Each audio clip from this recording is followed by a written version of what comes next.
হবিগঞ্জ ও ফেনীতে সড়ক দুর্ঘটনায় ৭ জন নিহত হয়েছেন। হবিগঞ্জের মাধবপুরে পিকআপ ভ্যান নিয়ন্ত্রণ হারিয়ে খাদে পড়ে ৪ জন নিহত হয়েছেন। ফেনীতে বাস, অ্যাম্বুলেন্স, মোটরসাইকেল ত্রিমুখী সংঘর্ষে ৩ জন নিহত হয়েছেন।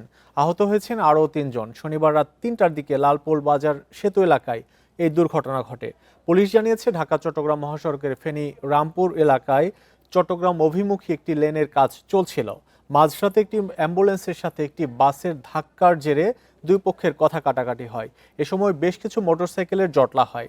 এরই মধ্যে দ্রুতগতির একটি বাস নিয়ন্ত্রণ হারিয়ে বাস, অ্যাম্বুলেন্স ও মোটরসাইকেলে ধাক্কা দেয়।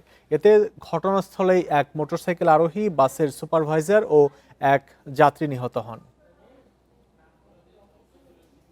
দয়াল এসি পরিবহন স্লিপার বাস এমন সজোরে আসছিল, সে গতি নিয়ন্ত্রণ হারিয়ে বাস সামনে থাকা যে তিনটা ছিল, তিনটা বাসকে সজোরে ধাক্কা দেয় এবং দুইটা যে মোটরসাইকেল ছিল, দুইটা মোটরসাইকেল বাসের নিচে চাকা নিচে পিষ্ট হয়ে যায়। ঈদের ছুটির দিনে কক্সবাজার যাচ্ছিলেন আর কি বেড়াতে, এবার যাওয়ার সময় মাঝখানে একটা অ্যাক্সিডেন্ট হয়ে উনি মারা গেছে। এমন গুরুতর দুর্ঘটনা সারা জীবন দেখছি ফেসবুকে, টিভিতে, আজকাল সরাসরি নিজের চোখের সামনে দেখে আসলে এটা বলে আমি প্রকাশ করতে পারবো না যেটা